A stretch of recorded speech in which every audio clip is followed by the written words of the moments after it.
Hatua ya pili hapa Revo Juma, tunaendelea na somo letu. Hatua ya pili, kabla hujaenda kwenye kompyuta yako, ile file ulikoliweka, nenda kwenye Play Store. Kwanza nenda kwenye Play Store. Kwa watu ambao wana changamoto kidogo ya kompyuta, nenda kwanza kwenye Play Store. Kama mimi kwangu ndio hii hapo Play Store. Kisha tafuta neno Figma. Kama ninavyoandika hapa, Figma. Ndio hii hapa Figma. Una click inakuja Figma, ndio hii hapa. Mimi tayari nisha install. Kwa hiyo wewe utabonyeza kuinstall. Mimi na update tayari nisha install. Kwa hiyo na update tu. Mtandao wangu kidogo ni changamoto, kwa hiyo tuvumiliane hivyo. Unaona? Kwa hiyo utafanya installation. Mimi ninafanya update kwa sababu tayari ninayo account ya Figma.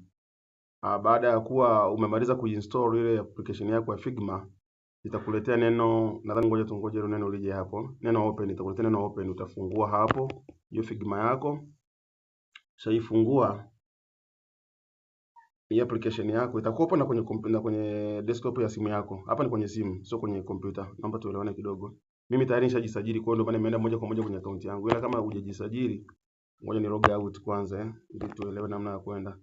Kama hujajisajili, itakwambia login to Sigma. Kama hujawahi, ushajisajili kwenye Sigma. Kama hujawahi kabisa, kama haujawahi kabisa, unatakiwa usign up. Neno hapa chini unabonyeza hapa chini sign up, inakudirect kwenye Sigma. Inakudirect kule kukupa maelekezo namna ya kuja kujisajili. Kwa hapa ni namna ya kujisajili na Sigma.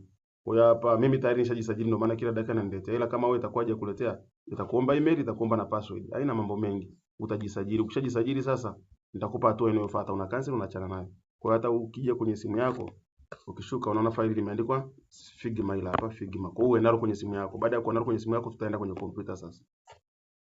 Dakika 10 za kufanya ile zoezi.